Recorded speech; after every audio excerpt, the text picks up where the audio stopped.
Leonardo Atem, sou oncologista aqui de Fortaleza, da Rede Dó, e a gente está dando, então, início aos eventos de pós-ASCO 2023, tá? Esse é o primeiro dos pós-ASCO da semana. A gente vai ter, ao longo da semana, vários eventos com os mais diversos tumores, tá? Esse é o primeiro de uro-oncologia.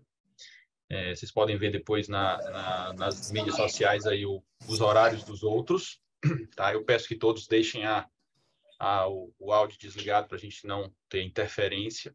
Então, sem muitas delongas, assim, agradecer a presença de todos, agradecer aos palestrantes e aos debatedores que vão discutir os temas pelo aceite do convite.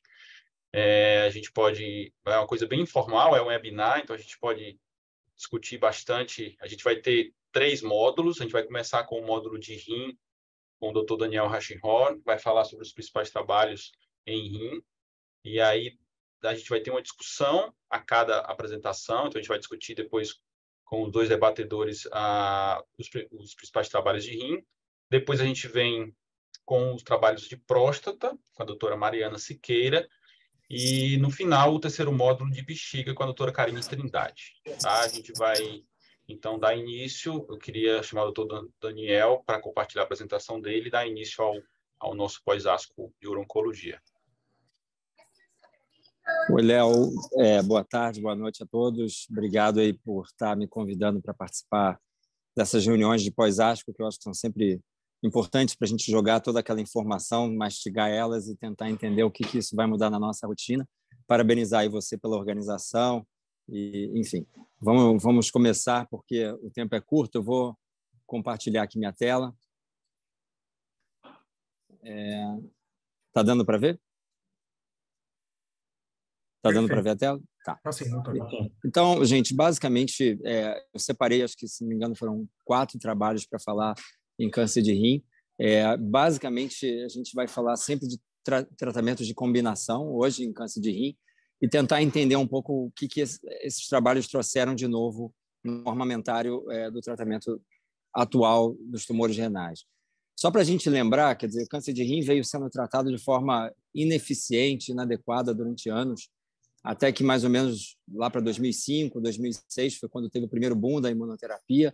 A sobrevida, que era em torno de 1 ano, 10 meses, dobrou, né? Isso foi o primeiro grande salto na era moderna do tratamento do câncer de rim. E mais recentemente, com a chegada da imunoterapia e das combinações envolvendo imunoterapia, a gente teve um outro salto, uma outra dobra no tempo mediano de sobrevida desses pacientes. Então, é nesse contexto que a gente vai estar falando hoje, né? Só para a gente lembrar, então, a gente saiu do bom e velho interferon interleucina 2, com uma sobrevida de 1 ano, para o sunitinib e todos os inibidores de TKI que vieram logo depois, com uma sobrevida mediana de 2 anos.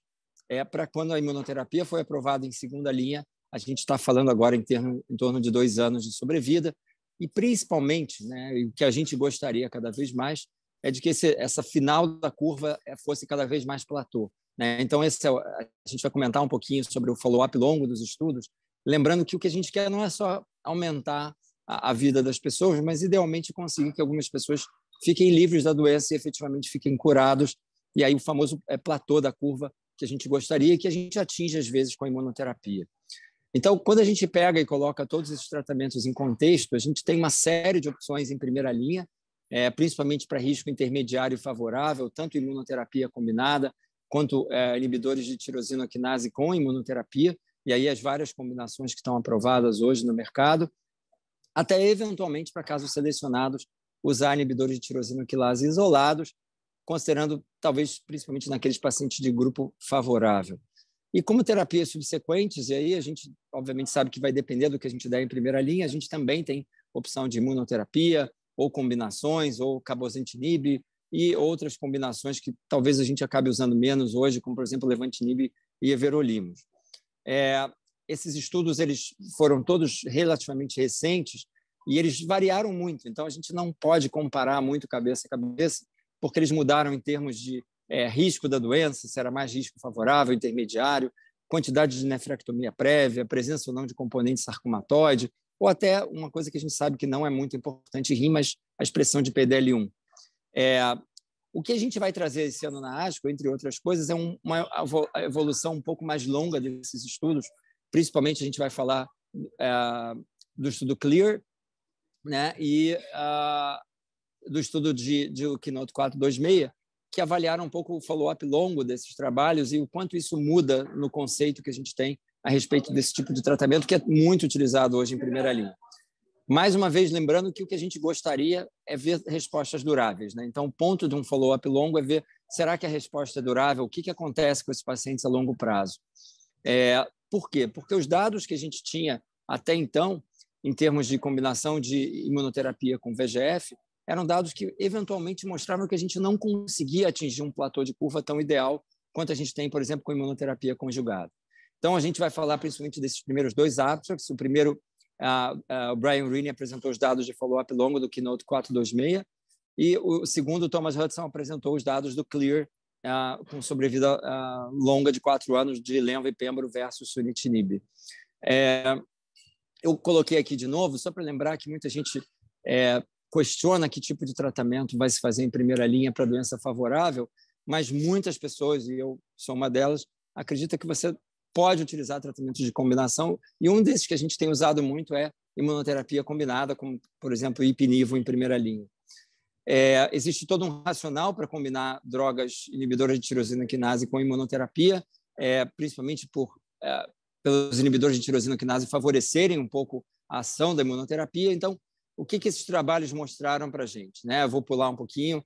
Esses são o desenho dos estudos, só para lembrar o desenho do Keynote 426, então, comparando pembro e axi versus sunitinib, doses basicamente padrão, só lembrando a todos que, em geral, a imunoterapia era interrompida em 2 anos. Não tem uma especificação sobre o que acontecia com o inibidor de tirosina quinase, idealmente continuava-se, mas a imunoterapia em si acabava em 2 anos.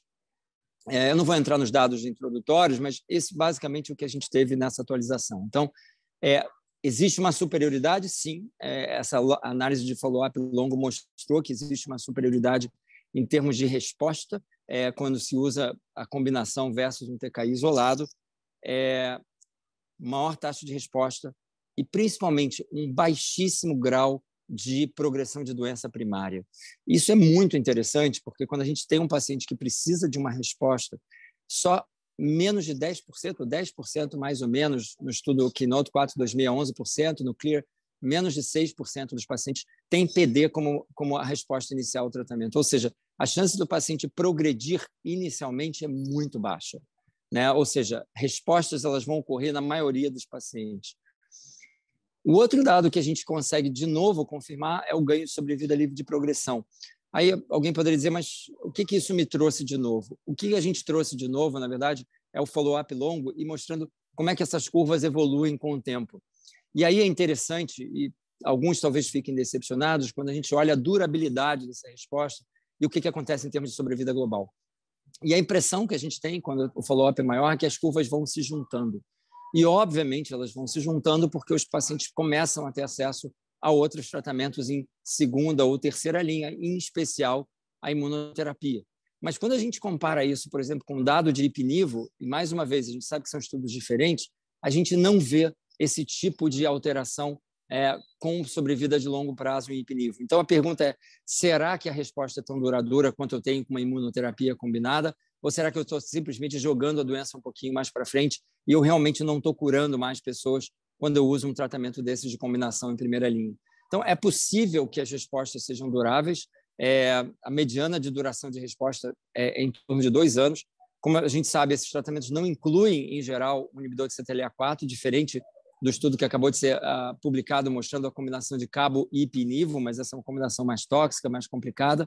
E, como eu falei, nesses estudos se paravam anti-PD-1 com 2 anos, e que é uma prática que a gente usa muito na prática, a gente conversa muito sobre parar o tratamento em pacientes que ou estão em remissão completa ou estão com respostas muito duradouras. Eventualmente, a gente para o tratamento sim com 2 anos. Então, há um questionamento da durabilidade dessa resposta. A outra coisa é que a gente, comparando também a durabilidade dessas respostas com a durabilidade de Ipi/Nivo, a impressão que a gente tem é que, mesmo sendo estudos diferentes, a maior parte das respostas que ocorrem com Ipi/Nivo ela é mais duradoura do que a gente tem com inibidores de tirosina quinase misturados com imunoterapia. A outra questão é, será que para o grupo de risco favorável isso é bom? Os dados não mudaram, a gente continua não conseguindo ver um benefício nessa população, mas, como eu falei, muitos experts escolhem fazer combinação de ipi-nivo, por exemplo, em primeira linha, mesmo o dado não tendo sido positivo. Então, eu diria que não é considerado errado fazer isso em um paciente de melhor prognóstico, desde que ele precise ser tratado, não seja aquele paciente que você pode observar, obviamente. Então, aqui, só para mostrar para vocês como os tratamentos interferem no resultado da sobrevida, aqui a sobrevida intention to treat, considerando a população toda, e aqui a gente vê quando você faz o adjustment, tirando as outras medicações que receberam em subsequência, as curvas são claramente abertas, mostrando que muitos desses pacientes vão fazer algum tipo de imunoterapia em segunda linha, maior no grupo, obviamente, que fez sunitinib, e mesmo no grupo que fez lenva e pembro, o número de pacientes que fizeram outras linhas, não só de anti-VEGF, mas também de imunoterapia, não é pequeno. E isso é importante quando a gente analisa o estudo que eu vou comentar a seguinte, que foi o estudo apresentado pelo Tony. Só para lembrar vocês, isso não é um tratamento isento de toxicidade, todo mundo sabe que é um tratamento tóxico, e a gente tem que ter experiência em usar esse tipo de medicamento, até para ajustar a dose, lembrando que a maior parte dos pacientes tem redução de dose de lenva e que toxicidade de imunoterapia não é banal. Então, só para lembrar, principalmente aos jovens oncologistas, que esse não é um tratamento banal, não é um tratamento fácil de conduzir, principalmente a longo prazo.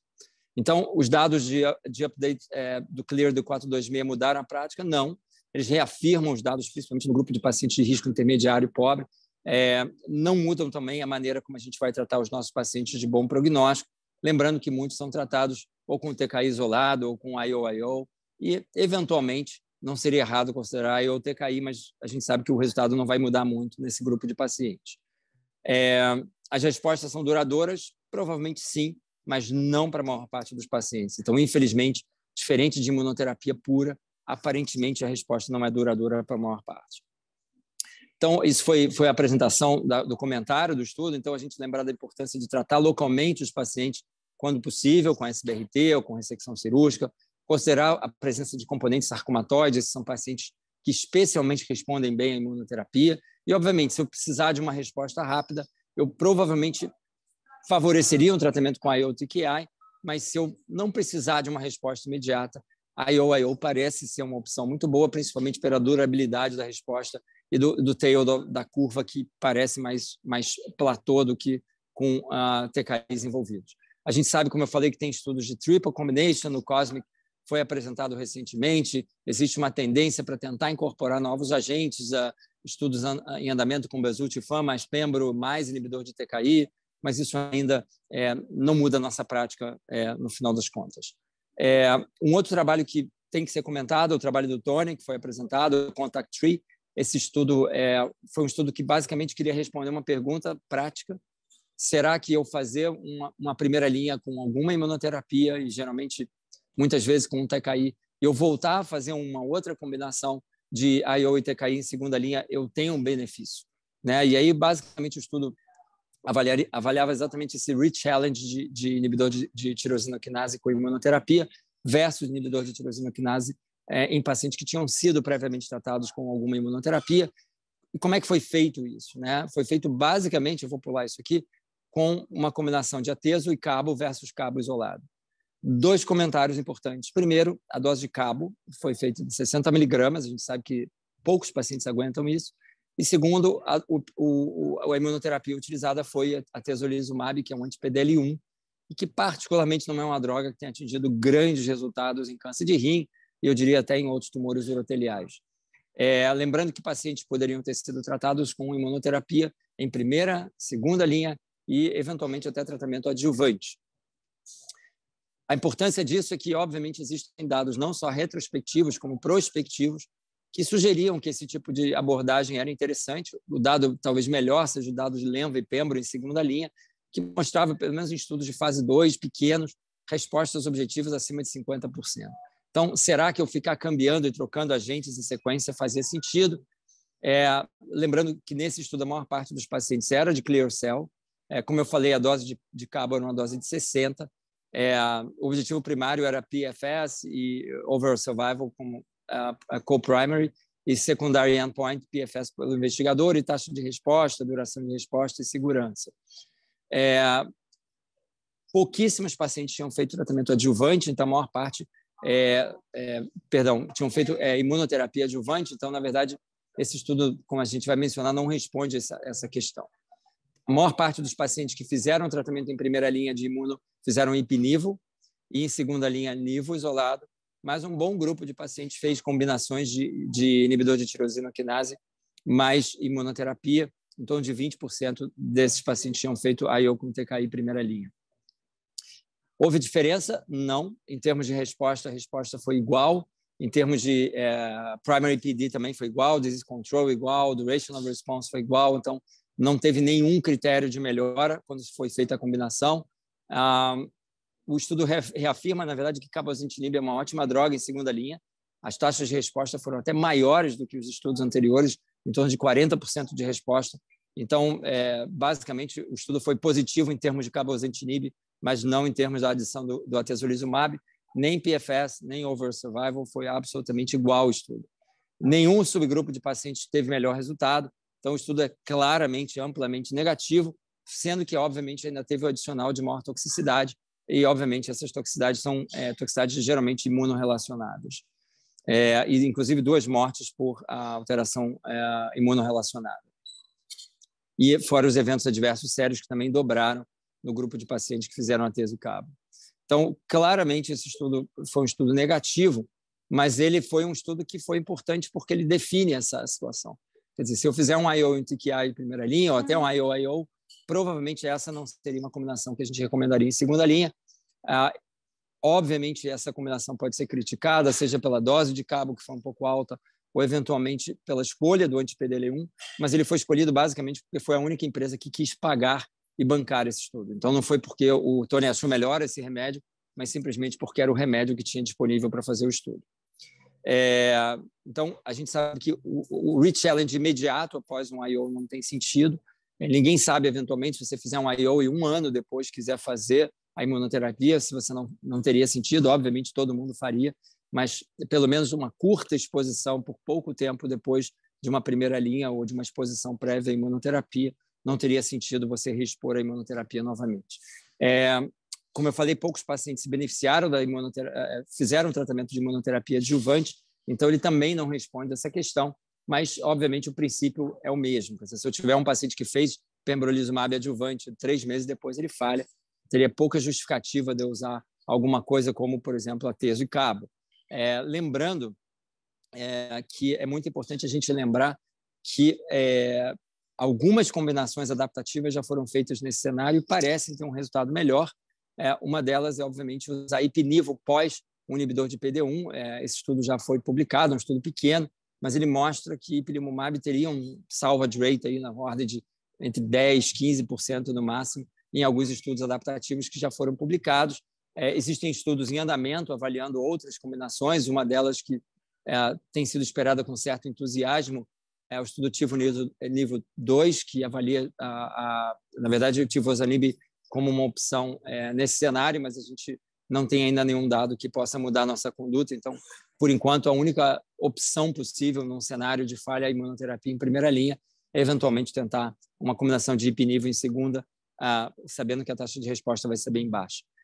Obviamente, isso dá um break em algumas situações clínicas práticas e, obviamente, faz a gente pensar que a gente tem que tentar encontrar mecanismos diferentes para tratar esses pacientes, que, obviamente, novamente, tem que entrar com um pouco mais de conhecimento básico, um pouco mais de seleção de imunologia.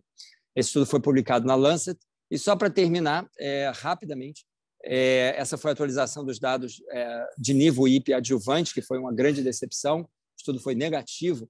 E o que eles tentaram ver se tinha algum subgrupo que teria tido algum benefício do tratamento de IP-nivo adjuvante.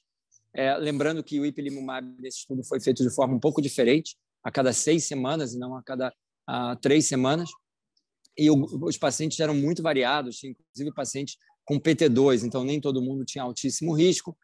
Os dados não mostraram nenhum benefício de IP-nivo no grupo total. Eles tentaram avaliar se alguns subgrupos tinham melhor resultado, especialmente pacientes, por exemplo, sarcomatoides, ou pacientes que tinham diferentes níveis de PDL1, ou pacientes que tinham, por exemplo, um tumor T4 ou G4. No final das contas, assim, espremendo muito, eles tentaram avaliar isso e os dados são muito pequenos, o número de pacientes é muito pequeno. Parece ter uma diferença quando você compara o paciente com T4, parece ter uma diferença quando você olha pacientes grau 4, parece ter uma diferença quando você tem sarcomatoide ou quando você tem um PDL1 altamente positivo, mas a verdade é que isso tudo são análises muito pequenas, num número muito pequeno, dentro de um estudo que foi negativo, então isso não vai mudar a nossa conduta, assim como esse dado que mostrou que pacientes que fizeram mais de 6 ciclos tiveram melhor resultado que aqueles que não fizeram. E a pergunta é, obviamente, quem fez mais de 6 ciclos é porque provavelmente você está selecionando aquele grupo de pacientes que não progrediu rapidamente ou que não teve nenhuma toxicidade mais rápida. Então, ninguém para o tratamento porque quer, para porque progride ou para porque tem alguma toxicidade. Então, no final das contas, isso não vai mudar a nossa percepção de que o estudo é negativo.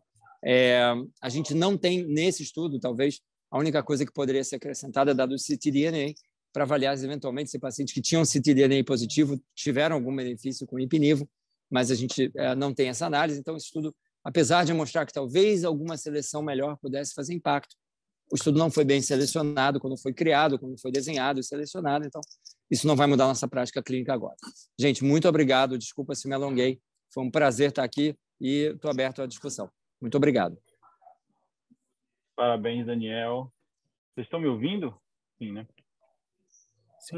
Parabéns, Daniel. Excelente apresentação.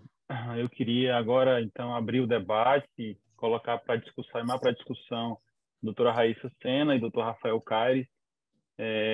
Queria a gente já começar discutindo. Queria te perguntar, Raíssa, os dados que o Daniel apresentou sobre a primeira linha, as atualizações, os estudos, os dados que ele mostrou em relação a essa questão, né, IO, TKI, essa dúvida que a gente sabe que o IO tem um segmento mais longo. Esses dados da ASCO desse ano mudaram alguma coisa para você na prática? Como você analisa aí as apresentações? Eu acho, bom, primeiro, obrigada pelo convite, é um prazer estar aqui, parabéns, Daniel, pela apresentação, muito, muito boa, muito didática.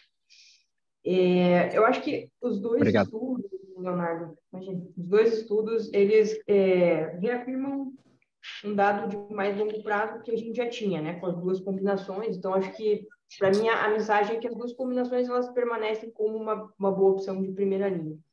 Mas talvez esses resultados um pouco mais de longo prazo nos ajudem a tentar selecionar melhor quem é o paciente de uma ou de outra combinação, né? Que é algo que eu acho particularmente difícil na prática. A gente estava até comentando com o Rafael isso à tarde, né? Assim, na minha cabeça, o paciente com doença sarcomatoide, a gente, né, tende a fazer mais a combinação de NIV e IP. O paciente que tem risco desfavorável ou pobre e tem alto volume de doença, com necessidade de taxa de resposta mais rápida, também está um pouco mais evidente para mim, pela baixa taxa de progressão de doença, que combinação de IO ou TKI é uma boa opção. Para mim, assim, a grande dúvida, e eu acho que as duas atualizações colocaram mais dúvida nisso, é se o paciente de risco favorável realmente deve fazer, se essa seria uma boa opção, né, de IO e TKI, visto que, na maioria das vezes, é um paciente que a gente não gostaria de dar toxicidade, um paciente que não é muito sintomático da doença. Por outro lado, fico também um pouco desconfortável de ipinivo, né, apesar da sobrevida mais longa, né, a longo prazo, pelos dados também do CheckMate 214, inclusive pela falta de aprovação para risco favorável em alguns locais, inclusive aqui. E também, em contraponto, que a gente tem um certo receio de talvez subtratar esses pacientes com TKI isolado, né? Mas, pelas análises que a gente tem de sobrevida global mais atuais desses dois estudos, acho que é claro que esses pacientes não se beneficiam, pelo menos em sobrevida global, da combinação em relação a TKI em primeira linha. Então, acho que essa é a minha percepção, assim, dessas duas atualizações. Legal. Rafael, você quer fazer algum comentário? Queria que você desse a sua opinião também sobre esse cenário e falasse um pouco sobre a segunda linha, como você vê hoje aí o sequenciamento e como você vê a segunda linha nesse cenário atual aí. Eu primeiro parabenizar ao Daniel pela apresentação. Acho que o Daniel, além de apresentar os dados dos estudos, ele já fez um comentário bem explicativo, então eu acho que facilitou até a nossa vida como debatedor aqui. Parabéns. Mas eu concordo com a Raíssa, a gente tinha até discutido um pouco mais cedo, né? Eu acho que veio reforçar que a combinação de IO e TKI ela tem um papel relevante, principalmente para os pacientes de risco intermediário e pobre. O de risco favorável, realmente, a gente fica na dúvida se a gente vai estar agregando mais toxicidade para esse paciente, né? E talvez não esteja favorecendo tanto em relação às curvas de sobrevida global, e isso tem impacto, consequentemente, na questão do sequenciamento, já que a gente sabe que esse estudo fase 3 mostrou que sequenciar, pelo menos imediatamente, imunoterápicos não demonstrou um benefício significativo. Então, talvez nesse paciente de risco favorável, a gente sequenciar, em vez de oferecer para ele as 2 terapias na primeira linha, fosse uma opção talvez mais razoável e com menos toxicidade. Para mim, traz essa mensagem, né? E repassar aquela questão do final da curva, né? Que termina tendendo a se encontrar, que talvez a combinação de imunoterapia tenha uma chance de cura num doente metastático. A gente sabe que não pode falar de cura, mas uma sobrevida sem progressão, né? E duração de resposta muito, muito longa. Isso é, de fato, o que a gente deseja oferecer para alguns pacientes. Então, talvez análises moleculares vão facilitar o nosso entendimento aí qual o melhor paciente para cada estratégia no futuro. Perfeito. Posso fazer um comentário? Dá tempo, não? Claro, dá tempo, estamos com tempo. Então, eu acho assim, tem algumas questões, né, que a gente até debateu depois. Depois eu liguei para o Tony, conversei com ele um pouco também, e eu e a Rana, depois a gente teve uma reunião aqui, a gente conversou um pouco. Eu acho que o Michael Atkins, antes da reunião, ele chegou para mim e falou assim, é muito simples, depois disso, imunoterapia para todo mundo em primeira linha e cabozantinib para todo mundo em segunda linha. E aí eu não tinha entendido o que ele queria dizer. Quando ele entrou lá, eu não sei se vocês estavam presentes, ele chegou depois da apresentação e disse assim, bom, então a gente já sabe que imunoterapia depois de imunoterapia não funciona e que o dado de durabilidade de resposta de imunoterapia combinada é melhor, então vamos dar ipinivo para todo mundo e cabozantinib para todo mundo na segunda linha. E, obviamente, não é tão simples, porque a gente sabe que o primary PD, quando você faz imunoterapia combinada, não é tão bom. Tem muito doente que você vai perder antes da história. E também ipinivo também não é inócuo, né? Tem muito efeito colateral. Mas eu acho que, assim, o que talvez a mensagem diga para mim é, primeiro, talvez o efeito não seja muito sinérgico, né? A gente tinha aquela ideia de que a IO com TKI é sinérgico, eu não acho que seja sinérgico, eu acho que, no máximo, ele é aditivo. A gente não vê aquele platô que a gente gostaria de ver. Então, eu acho que a gente está somando a gente, e, obviamente, soma toxicidade, soma custo, essa coisa toda. Só que, muitas vezes, a gente realmente não quer ficar esperando o paciente para progredir, para poder fazer o outro tratamento. Então, assim, eu acho que a gente vai continuar a usar inibidor de tirosina quinase e imunoterapia, mas eu acho que a gente vai forçar nisso daqueles caras que realmente a gente quer que responda rápido. Em todos os outros, eu acho que imunoterapia combinada talvez seja a melhor opção, porque é a chance que o cara tem de, eventualmente, ficar curado. Ou, pelo menos, ter um platô e ficar mais livre, né, disso. Lembrando que ipinivo não é também um tratamento fácil. Muita gente, mundo afora, faz ipinivo para pacientes de bom prognóstico, desde que tenham que ser tratados. Porque a ideia das pessoas é, poxa, se eu preciso tratar esse cara e eu consigo uma duração de resposta longa, com eventualmente um platô e eventualmente cura de alguns indivíduos, então eu vou fazer aquilo que eu consigo esse melhor resultado. Então, muitas pessoas, mesmo dado de ipinivo em doença favorável não ter sido melhor, consideram isso. Acho que aí é uma história aberta, cada um vai ter a sua maneira de defender. Mas eu acho que a discussão foi um pouco nesse sentido. Eu acho que, pelo menos, fica claro que o sinergismo não deve existir. É a importância da gente oferecer todos esses tratamentos. Eu acho que o ponto é, mesmo que você escolha um tratamento de primeira linha que não seja o mais forte, esse cara tem que estar disponível para fazer outros tratamentos depois. E aí, eventualmente, o problema é quando você escolhe um tratamento de primeira linha que você pode perder o paciente e não dá acesso à segunda ou terceira linha, e aí esse paciente ser subtratado. Eu acho que esse é o ponto. Perfeito, perfeito. A gente teria muita coisa para discutir, infelizmente o tempo não vai dar. Acho que um ponto importante também que você levantou até, Daniel, era sobre a parte que é interrompida, né, do IO-TKI. Essa é uma discussão também que vem sendo levantada em alguns simpósios, alguns congressos. Alguns especialistas têm falado sobre isso, né? Será que a gente está parando a parte errada? Será que a gente está parando a imuno quando deveria parar o TKI? Enfim, mas essa é uma questão em aberto. Infelizmente, o tempo está esgotado, a gente tem que dar sequência. Obrigado, Daniel, obrigado, Raíssa e Rafael. Então, a gente vai dar sequência com o módulo de próstata. Agora, a doutora Mariana Siqueira vai nos apresentar os dados mais importantes do câncer de próstata e depois a gente vai ter novamente uma discussão sobre o assunto. Mariana, pode compartilhar a sua tela. Obrigado. Obrigada. Estão vendo a tela? Sim? Sim. Então, muito obrigada, Léo, pelo convite. É um prazer estar aqui com vocês. E me coube hoje apresentar os melhores trabalhos apresentados na ASCO em câncer de próstata. Separei, então, 3 trabalhos apresentados na sessão oral de próstata. São trabalhos que, assim, podem modificar, na verdade, a nossa conduta agora ou no futuro próximo, tá? O primeiro trabalho é o PIS-1, que, na verdade, agora ele foi apresentado o resultado da adição de radioterapia na próstata, no tumor primário, em pacientes com câncer de próstata, hormônio sensível metastático de baixo volume.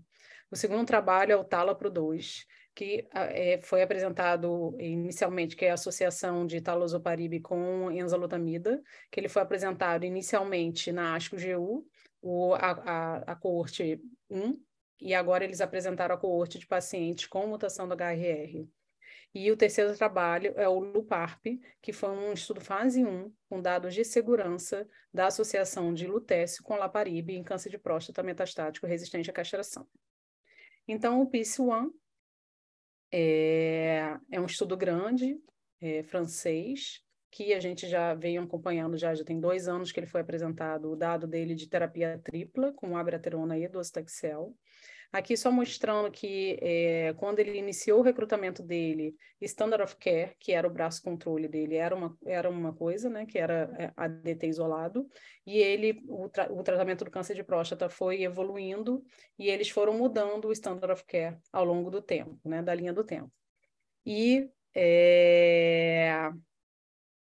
na verdade, então, o que ficou como final nesse estudo, como ficou desenho final, Standard of Care, era ADT mais docetaxel versus ADT mais docetaxel mais abiraterona versus ADT mais docetaxel mais abiraterona e radioterapia, ou Standard of Care mais radioterapia. E o que eles apresentaram agora foram os dados da adição da radioterapia no tumor primário.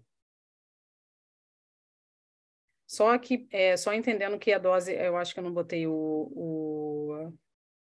não botei o slide, mas só que ele faz, diferente do Stampede, já tiveram 2 outros estudos, né, que foi o HORAD e o Stampede, que avaliaram também a adição de radioterapia no tumor primário, nesse mesmo cenário de câncer de próstata, hormônio sensível de baixo volume. No caso do Stampede, a dose de radiação era um pouco mais baixa, mas aqui eles fizeram dose padrão, 74 Gray na próstata. E eram todos pacientes com câncer de próstata sensível à castração de novo, né?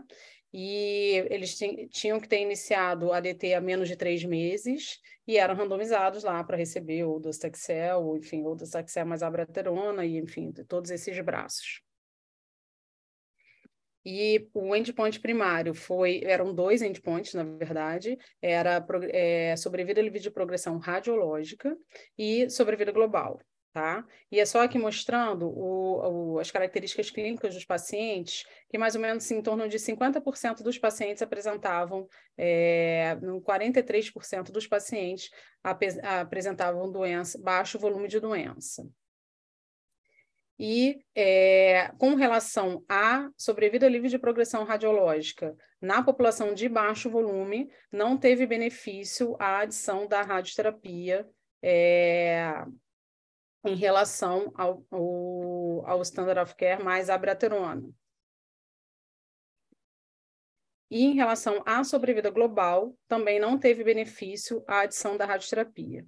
Mas foi interessante, na verdade, a radioterapia teve 2 grandes benefícios para os pacientes, inclusive para os pacientes de alto volume. O primeiro benefício foi um benefício em controle de sintomas urinários. Então, os pacientes que fizeram radioterapia no tumor primário, eles tiveram menos complicações urinárias relacionadas com a doença. E, além disso, esses pacientes também tiveram um maior tempo, maior sobrevida livre de doença resistente à castração. Então, foram 2 endpoints que, a princípio, são considerados endpoints importantes, apesar de secundários, e que a radioterapia trouxe um benefício para os pacientes nesse sentido. E a outra coisa interessante foi que a adição da radioterapia não agregou muito mais toxicidade aos pacientes. Então, os pacientes tiveram um benefício de redução de risco de complicação local pela presença do tumor e tiveram uma toxicidade aceitável, como uma toxicidade gastrointestinal pequena, enfim, sangramento retal também foi pequeno. Então, a conclusão dos autores é que a radioterapia na próstata, com tratamento intensificado, não aumentou, na verdade, sobrevida livre de progressão, mas, não aumentou sobrevida livre de sobrevida global, mas teve uma toxicidade adicionada que foi mínima e preveniu o acontecimento de eventos gastrointestinais, geniturinários graves, independente do volume de doença metastática. Os pacientes com alto volume também se beneficiaram, e que a terapia tripla, que seria a terapia com ADT mais abiraterona mais radioterapia da próstata, deve ser considerada estándar em homens com doença sensível à castração metastática de novo. Esse resultado foi um resultado um pouco, mas aí a gente pode depois discutir essa questão foi um pouco diferente do Stampede, mas a gente pode discutir essa questão do tratamento, né? Porque o tratamento sistêmico, na verdade, foi um tratamento bem mais intensivo, com a adição de abiraterona e docetaxel para a maioria dos pacientes, diferente do Stampede, que a maior parte dos pacientes faziam ADT só isolado, né? E o braço controle fazia ADT mais radioterapia. O segundo trabalho, então, foi o TALAPRO-2, que foi o estudo fase 3 da associação de talazoparib com enzalutamida versus enzalutamida na primeira linha de pacientes com doença resistente à castração, na presença de defeito no reparo do DNA. Então, o primeiro resultado do TALAPRO, que foi da coorte 1, que incluía pacientes all-comers, né, independente da presença do defeito no reparo ou não, foi apresentado na ASCO-GU desse ano. E agora, o que eles apresentaram na ASCO foi a coorte que tinha defeito no reparo do DNA. Então, aqui só mostrando as características clínicas dos pacientes e como como foi avaliada a presença do defeito no reparo do DNA, tá? A maior parte dos pacientes tinha o defeito no reparo identificado tanto em análise de tecido quanto em DNA tumoral circulante. Só um pequeno percentual de pacientes só tinha, foi um pouco diferente do PROPEL, né, o estudo do olaparib. Só um pequeno percentual de pacientes que só tinha a identificação do HRR por DNA circulante. E você teve uma redução de 57% de risco de progressão nesses pacientes com HRR mutado que receberam a associação de talazoparib e enzalutamida, com um hazard ratio de 0,45, a mediana ainda não foi atingida. Quando você separou por subgrupo, o subgrupo de pacientes que mais se beneficiou foram aqueles pacientes com mutação do BRCA1 e 2, com hazard ratio de 0,20. O subgrupo de pacientes BRCA2 é aquele que realmente mais se beneficia dessa associação, e infelizmente a gente vê isso na prática clínica, a gente vê na nossa prática clínica, isso já tinha sido apresentado também na ASCO-GU, mas os pacientes com mutação na ATM são aqueles pacientes que não, enfim, têm um benefício muito modesto. Quando a gente faz inibidor da PARP para esses pacientes. Recentemente, até, a gente teve, na verdade, no dia anterior da ASCO, dia 31 de maio, foi o PROPEL, que foi o estudo de olaparib com abiraterona. Ele foi aprovado nos Estados Unidos só para pacientes com mutação do BRCA, nem foi para todos o HRR, né? Eles entenderam que só os pacientes com BRCA que mereceriam fazer tratamento combinado de IPARP com novo agente hormonal. A sobrevida global também teve um benefício estatisticamente significativo, né? E, na verdade, perdão, não foi estatisticamente significativo, mas você ainda não tem, os dados não estão maduros ainda. E você teve alguns pacientes no braço controle que receberam olaparib na progressão. O olaparib já tem aprovação, né, para pacientes mutados. E a taxa de resposta foi maior, né? Enfim, foi bem maior, na verdade, aumentou de 40% para 67% nessa população, e outros dados também de endpoints secundários também, sobrevida livre de progressão, de segunda progressão, né? PFS2, e tempo para quimioterapia citotóxica também foram melhores no braço da adição da talazoparib com enzalutamida. A toxicidade é maior, né? Principalmente a toxicidade hematológica, e a fadiga também é um pouco maior, mas você tinha eventos adversos de interesse, como mielodisplasia, tal, você a princípio não foram encontrados até o momento. Então, a conclusão dos autores é que nesse estudo grande, randomizado, você teve um benefício de sobrevida livre de progressão radiológica para aqueles pacientes com HRR mutado, da associação de enzalutamida com talazoparib, principalmente aqueles pacientes com BRCA mutado, BRCA1 ou BRCA2. A sobrevida global ainda está imatura. A gente não tem ainda dados a gente não teve outros dados de segurança adicionados em relação a outra análise. E, se combinado, esse realmente é um tratamento que a gente vai acabar tendo que escolher, possivelmente, e vai ser escolha para aqueles pacientes com câncer de próstata metastático resistente à castração. E o último trabalho que eu vou apresentar é o LUPARP, que é um estudo fase 1, na verdade, que a gente não costuma discutir muito, mas é uma associação que a gente me parece ser bastante promissora, que a gente está aguardando os resultados com alguma ansiedade, que é a associação do lutécio com olaparib em pacientes com câncer de próstata metastático resistente à castração.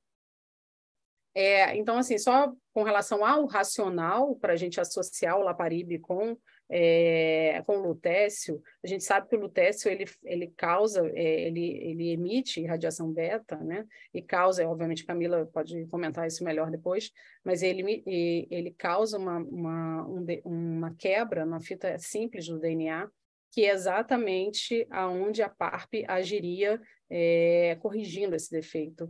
Então, existe um racional biológico que a gente associando o olaparib a um radiofármaco que cause esse tipo de quebra no DNA, que você aumentaria a morte celular por você ter menos reparo do dano causado pelo próprio lutécio, né? Então, foram pacientes foram incluídos pacientes com doença metastática resistente à castração, que já tinham progredido com algum novo agente hormonal e pelo menos docetaxel, que não tinham recebido, obviamente, o lutécio anteriormente. E é um estudo fase 1, na verdade, né? Eles foram incluídos pacientes em todas essas coortes e começava com uma dose baixa, obviamente, de olaparib, e aumentando até 300 miligramas 2 vezes por dia, e variava também no tempo que eles faziam, se era do 2º ao 15º dia, ou do 4º ao 14º, se eles faziam 10 dias ou faziam 14 dias de olaparib em cada ciclo do lutécio. E os objetivos primários era avaliar dose máxima tolerada e a toxicidade limitante, e qual seria o melhor esquema para poder você levar a dose para um estudo fase 2. Então, eles avaliaram também taxa de resposta. Esse aqui é mais ou menos um esquema. Os pacientes eram submetidos à biópsia no baseline, né, depois de 2 a 4 semanas, e na progressão. E aqui só o esquema que eles faziam com o escalonamento de dose, e o lutécio era feito a cada 6 semanas, por 6 ciclos. E aqui mostrando a resposta do PSA. Você teve uma resposta, uma redução do PSA em mais de 50% em 66% dos pacientes, mais de 90% em 44%, e uma taxa de resposta objetiva de 78% de redução tumoral, né? Aqui eles fizeram uma avaliação de célula tumoral circulante e de PSMA positivo, célula tumoral circulante, PSMA positivo. E você teve, após o tratamento com o lutécio associado ao olaparib, você teve em até 87% dos pacientes um clearance de células de ctDNA, de CTC PSMA positivo. E então a conclusão dos autores é que essa combinação é uma combinação promissora com uma atividade que na verdade foi bem semelhante, tá, aos dados do lutécio lá, enfim, o do lutécio isolado, né? E que é seguro, e que eles chegaram à conclusão de que a dose, em conjunto, a dose ideal seria que é a dose que vai ser estudada no estudo fase 2, vai ser 300 miligramas 2 vezes por dia, entre o 4º e o 18º dia, em cada ciclo do lutécio. Acho que é isso. Obrigado, Mari. Ótima apresentação, parabéns. Então, vamos abrir agora, então, para a gente discutir. Vou chamar, os debatedores vão ser a doutora Elisângela, o doutor Vinícius Carreira e a doutora Camila Mossi, medicina nuclear. A Elisângela Carvalho é radioterapeuta, Vinícius Carreira, oncologista, ambos da Bahia. Eli, vou começar por você. Você estava lá em loco, e nós vimos a apresentação do PC1, e eu queria, assim, a sensação foi um pouco de água fria, né? Assim, a gente esperava, acho que, ganho de sobrevida global, estava todo mundo esperando a sobrevida global para confirmar os dados do Stampede e talvez acabar um pouco com a polêmica sobre a irradiação do primário, mas apesar de não ter tido sobrevida global, os outros endpoints foram importantes, e eu acho que a gente, depois que passou alguns dias, a gente foi, né, pelo menos eu analisei um pouco melhor o estudo e acho que o estudo é muito importante, os resultados foram importantes apesar de não ter sobrevida global. Eu queria te ouvir a respeito disso. Eu queria agradecer o convite para estar aqui falando sobre isso. Eu estava lá na sessão e a sessão foi bem intensa, né? Na verdade, os 3 trabalhos foram apresentados em uma única manhã, né? Na mesma sessão. Então, foi uma sessão muito bacana. E assim, Léo, na verdade, para mim, o PC1, ele foi um acalento nessa ASCO pela radioterapia, sinceramente falando, né? E houve alguns estudos que foram negativos para a rádio, mas eu considero o estudo do PC1 um estudo que abaliza bem o papel da radioterapia no primário de próstata nessa situação, a diferença entre o PC1 e o Stampede, além da dose que foi discutida, é o fato de que o Stampede apresentou esse benefício de sobrevida global e de sobrevida livre de progressão também nos pacientes que eram submetidos ao standard of care, né? E a gente percebe esse benefício de sobrevida livre de progressão radiológica no PC1 apenas no grupo de baixo volume tumoral e que teve a intensificação de tratamento com a abiraterona, o que levanta a teoria sobre o sinergismo da abiraterona com a radioterapia. Eu acho que é muito claro que melhora na taxa de eventos urinários que eles chamam de grave nesse grupo que foi submetido à radioterapia, isso tanto no baixo quanto no alto volume, é um endpoint muito importante, apesar de verdadeiramente secundário.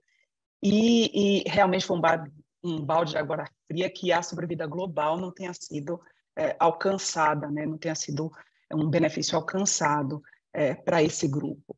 Quando a gente olha a discussão, a questão da dose, a mim ficou um pouquinho dúbia, porque, na verdade, o Stampede usou hipofracionamento e o PIS-1 usou o fracionamento habitual, o PIS-1 só começa na radioterapia depois do docetaxel, a minha dose parece muito variada, sabe? Quando a gente hipofraciona, geralmente a dose maior, a dose total é menor. Isso não quer dizer que biologicamente seja uma dose inferior. Então, eu acho que são doses que são bem pareadas. E uma outra questão que foi levantada, houve duas questões que o apresentador disse que não tinha resposta, que eram as perguntas de $1 milhão, né? O que é que a gente faz com o PSMA nessa situação? Como é que a gente vai realmente avaliar esses pacientes? Isso não tem resposta dada ao PIS-1, uma vez que o estadiamento foi feito de forma convencional, mas ele considera, sim, que a gente possa considerar os dados do PSMA também para poder avaliar essa população. E a outra pergunta foi sobre justamente o fracionamento. O que é que seria melhor? E a resposta dele, mais uma vez, foi que ele não tinha, mas que existe uma tendência que é inquestionável em hipofracionar todos os tratamentos de próstata, então que existe sim uma tendência, mesmo com os resultados do PIS-1 ter sido feito com fracionamento convencional, da gente hipofracionar esses pacientes. Eu acho que a conclusão foi muito clara, né, de que se torna um standard of care a gente fazer a radioterapia para o tumor primário nessa situação, se não visando a sobrevida livre de progressão radiológica, mas também a sobrevida livre de resistência à castração, né? Que é também um endpoint importante e que provavelmente está associado a esse sinergismo da rádio com a abiraterona. E um outro questionamento é sobre o que a gente vai fazer com as metástases no de novo, que foi algo que ele verdadeiramente não respondeu e que eu acho que a gente precisa de um outro trabalho. Mas eu fiquei não extremamente, mas bem satisfeita com o PIS-1. Eu acho que a radioterapia se tornou efetivamente um tratamento importante para isso, coisa que não é pensado com a cirurgia, viu, Desdedite? Porque com o sinergismo da abiraterona, provavelmente não vai ter sinergismo com bisturi nenhum, né? Então a gente fica com a radioterapia nessa situação. Ele vai pedir direito de resposta, hein? Você colocou, a gente não vai começar a briga já. Eu posso fazer um contraponto? Claro, Vinícius, vai lá. Assim, fazendo um contraponto à minha colega Lica, que eu admiro bastante, eu acho que não é um ponto assim tão estabelecido, principalmente depois dessa apresentação. Eu não concordo tanto que seja um padrão de tratamento adicionar radioterapia nesse cenário. O que tinha de evidência antes desse estudo do PIS-1? A gente tinha dados do RORAD, um subgrupo que tinha menos de 5 metástases, tinha benefício de sobrevida global, e o braço H do Stampede, que do ponto de vista global ele não foi positivo de sobrevida, mas um subgrupo com oligometástases ele era positivo do ponto de vista de sobrevida global. Então, a gente precisava comprovar isso com o PIS-1, que era o que a gente esperava, e ele foi negativo para a sobrevida global. Então, eu acho que ele seria mandatório, seria parte do standard of care se ele fosse positivo para a sobrevida global.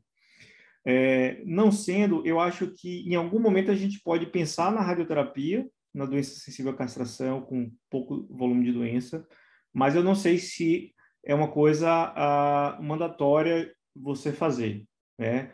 Avaliando de forma crítica a literatura e avaliando os valores que eu tenho, a diminuição de eventos locais, provavelmente pelo controle da doença, a gente pode escolher um momento para fazer isso, né? Não tem pressa porque não tem benefício de sobrevida global. Então, uma pergunta que faz também é que nos estudos anteriores era uma ADT menos intensificada. Tanto o RORAD quanto o braço H do Stampede era ADT puro. E agora a gente tem ADT com a abiraterona e a gente também tem ADT com a abiraterona e docetaxel. Será que num ambiente de mais intensificação é necessário tratar o primário? Você tem, às vezes, um primário que é de grau elevado, mas não é uma massa na próstata que vai causar algum sintoma no horizonte curto. E aí você irradiar ali, irradiar as metástases, não sei se faz sentido. Então, eu acho que tem que ser analisado caso a caso. É um caso bom para levar, é um cenário bom para levar em tumor board para discutir, mas eu não colocaria ainda como um padrão de tratamento. Essa é a minha visão. Perfeito. Esse argumento da intensificação da terapia sistêmica também vale por outro lado, que seria difícil provar o ganho sobre vida global, né, com esses estudos atuais. Então, talvez a gente não consiga. Então, há quem defenda que esses endpoints seriam suficientes para colocar a radioterapia como padrão, mas concordo contigo, acho que é uma discussão mesmo ainda muito aberta. Eu queria colocar a Camila na discussão. Camila, boa noite. O PSMA foi tema de muitas discussões lá, a gente teve uma sessão de posts sobre PET-PSMA, teve o lutécio PSMA, então a gente é uma molécula que está em voga realmente em discussão. Eu queria te perguntar, a gente teve um dado de um pôster que foi bem destacado na sessão de pôster sobre a comparação para estadiamento entre PET-PSMA e cintilografia óssea, e um dado que chamou a atenção foi um falso positivo, né, da cintilografia óssea de 57% em pacientes com doença inicial para estadiamento. Eu não sei se vocês já discutiram isso dentro da medicina nuclear, até quem apresentou colocou no slide até que não tinha mais papel para cintilografia óssea, então meio que enterrou a cintilografia óssea, mas depois eu já ouvi alguns comentários de que esse dado talvez não seja real. O próprio ProPSMA era uma taxa de falso positivo bem menor, tudo bem que é um estudo prospectivo, esse era dado retrospectivo, mas assim, eu queria que você comentasse sobre isso, se a cintilografia óssea foi enterrada ou está enterrada ou em vias de. Primeiro, obrigado pelo convite, Leonardo, de estar participando aqui com vocês, né, essa oportunidade para a medicina nuclear. Eu acho que esse pôster realmente ele deu bastante debate, né? O PSMA, a gente sabe que ele é o método com maior sensibilidade para avaliar a doença de próstata hoje. A cintilografia óssea, a gente tem que lembrar o quê? É um método extremamente sensível, mas a especificidade da cintilografia óssea ela é muito baixa. Então, qualquer área que tenha remodelação óssea, que tenha uma atividade osteoblástica aumentada, vai ter uma captação. E nesse trabalho, eles não deixam claro, mas eu acredito que nem associaram o SPECT-CT, que hoje é uma ferramenta que a gente tem para aumentar a especificidade da cintilografia óssea. Então, a gente já sabe de dados antigos. Paciente com PSA abaixo, no estadiamento, PSA abaixo de 20, a sensibilidade da cintilografia óssea é muito pouco provável que consiga diagnóstico de metástase óssea com PSA abaixo. Então, nesses casos, a gente sabe que o valor da cintilografia é mesmo ruim, mas é um método que a gente tem disponível hoje, por exemplo, no Sistema Único de Saúde e para os convênios também. O PET-PSMA ele não está no rol da ANS, então, infelizmente, ele é disponível para uma parcela muito pequena da população. Então, eu não vejo, apesar de que a gente sabe que é inferior, a gente sabe que a taxa de falso positivo, principalmente se não associada ao SPECT-CT, que são equipamentos também muito caros e pouco disponíveis, é inferior, mas é o que nós temos por enquanto para avaliação da maioria dos pacientes. Então, eu não vejo como um método. Na minha realidade, eu uso pouco, mas a minha realidade é 1% da população do nosso país. Então, eu não vejo como um método que deve ser descartado. Isso que você falou é muito importante. Oi? Desculpa, Léo. Posso fazer uma pergunta bem prática assim, para a Camila? Claro. Alguém já submeteu a ANS, o PET-PSMA? Sim, muitas vezes a sociedade tem tentado, a Sociedade Brasileira de Medicina Nuclear, inclusive eu faço parte dos procedimentos que a gente manda para o rol, a gente tem uma equipe que faz isso, e estamos tentando assim, arduamente, e não consegue. Apesar de mostrar todos os dados, de incluir que já está no guideline europeu, no guideline americano, nas indicações de recidiva bioquímica e para estadiamento de alto risco, infelizmente a gente não consegue. Camila, isso que você falou é muito importante em relação a analisar de forma crítica a cintilografia óssea, né? Vocês têm maneiras de tornar ela um método um pouco melhor. E parece que nesse trabalho isso que aconteceu, né? Talvez qualquer alteração foi notificada, Exato. Foi descrita, e aí a taxa vem com 57% de falso positivo, o que é bem acima do que a gente via antes, né? E talvez realmente isso não seja a realidade. Eu queria, para a gente continuar, perguntar para o Vinícius, trazer para a discussão o Talapro 2, né, que é um estudo também muito importante que foi apresentado. A gente sabe da polêmica, a Mari até comentou sobre questão do Propel. Dias antes da ASPA, o FDA anunciou a decisão de só liberar a olaparib, a associação olaparib e abiraterona para os pacientes com mutação de BRCA. Eu queria ouvir do Vinícius o que é que ele acha na prática. O Talapro 2 muda alguma coisa para você? Os dados em relação ao Propel, a indicação das combinações, né, de PARP com novos agentes hormonais. Eu queria ouvir a tua opinião, Vinícius. Então, só fazendo um pequeno preâmbulo, a gente está falando aí da primeira linha da doença metastática resistente à castração. A gente tinha diversas monoterapias aprovadas, seja Xofigo, abiraterona, quimioterapia, várias opções e, mais recentemente, algumas opções de combinação. Por exemplo, o Propel foi abiraterona com olaparib nesse cenário. Eu acredito que o Talapro 2 teve um avanço em relação ao desenho do estudo, porque o Propel inicialmente colocou os pacientes all-comers e tinha uma análise estratificada de acordo com a mutação presente ou não. Já o Talapro 2, ele coloca duas coortes, e essas duas coortes são randomizadas para receber o braço experimental, que era talazoparib mais enzalutamida, versus apenas enzalutamida. Então, eu acho que ele tem um desenho que é melhor do ponto de vista estatístico, e também é interessante que o braço controle é uma droga ativa. Todas as outras terapias aprovadas nesse cenário é contra, geralmente, prednisona ou contra placebo. Então, tem essa vantagem. Na ASCO-GU mostrou redução de progressão de 30 e poucos %, mas provavelmente o desfecho é baseado nos pacientes mutados para HRR. Tanto que no hazard ratio para mutações principalmente de BRCA1 e 2 foi 0,2. Eu acho que o que a gente tem aprendido com esses estudos é que all-comers, eu acredito que o benefício está só por causa dos pacientes mutados, né? A Pharma apresenta os dados all-comers e o mutado, mas não apresenta os dados de não mutados. Então, eu acho que é só para os mutados, e entre os mutados não são todos iguais. BRCA1 e 2 responde muito melhor do que PALB, CHEK2, CDK12. Então, inclusive, eu tenho colocado para linhas mais posteriores usar o inibidor de PARP quando a mutação não é BRCA1 e BRCA2, né? A maturidade em relação à sobrevida global ainda é pequena, mas já vê que as curvas estão se separando. Eu acredito que esse estudo possa mostrar um benefício de sobrevida na população mutada. E a bula no Brasil do inibidor de PARP que está aprovado aqui, que é o olaparib, é para pacientes all-comers. Eu acho que tem que ter esse cuidado, a gente tem que avisar os colegas que não fazem urologia que essa indicação não é a mais precisa. E eu concordo com a indicação do FDA que restringiu apenas a BRCA1 e 2. Eu não vejo os pacientes se beneficiarem com PALB2, CHEK2 e outras mutações. Então, essa é a minha opinião em relação ao Talapro 2.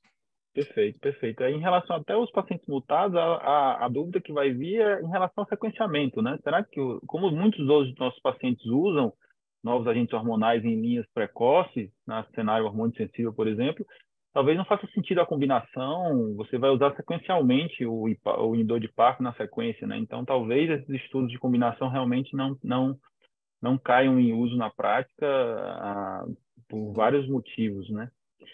Eu Sim, acho que a gente...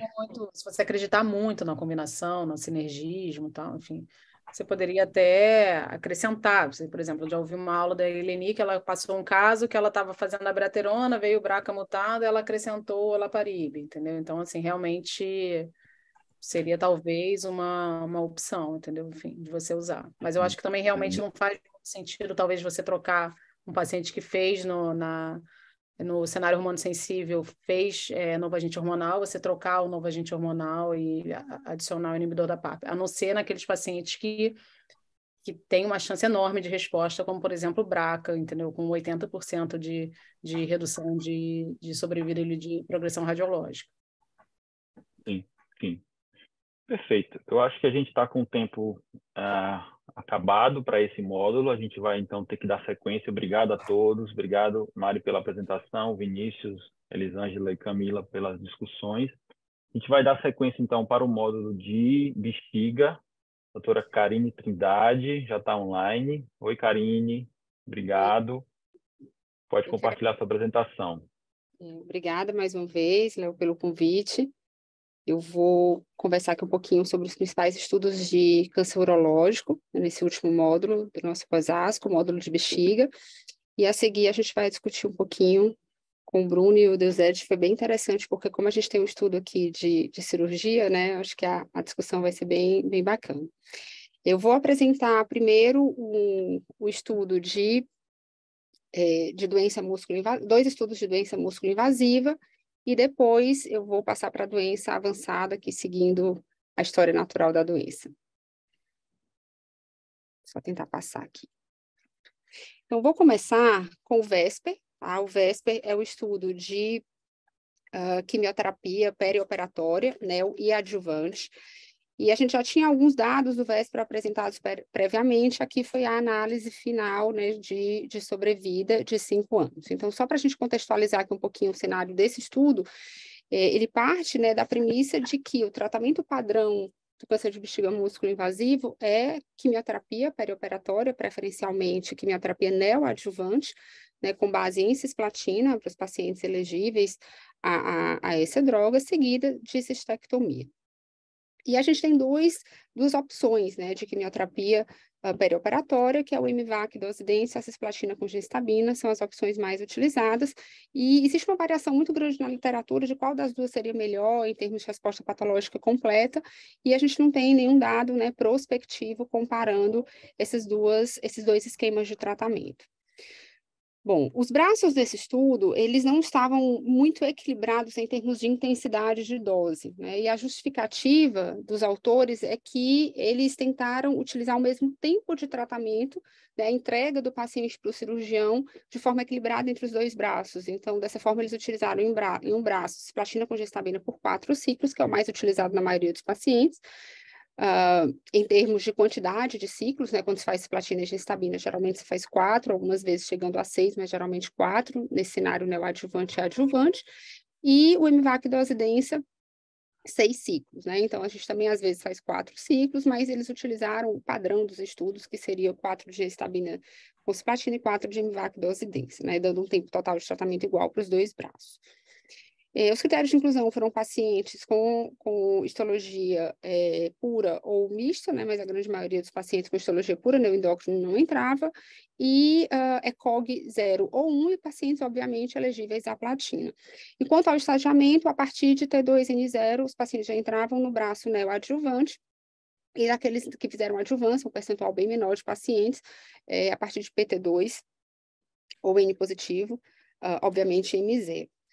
Então, assim, os dados o que a gente vai ver aqui, né, principalmente essa sobrevida global de 5 anos, que era o que a gente ainda não tinha de informação do VESPER. Lembrando que a grande maioria dos pacientes entraram no cenário neoadjuvante no estudo, apenas 56 pacientes no cenário adjuvante, o que compromete um pouco o que a gente vai ter de informação, né, em relação à adjuvância nesses 2 esquemas.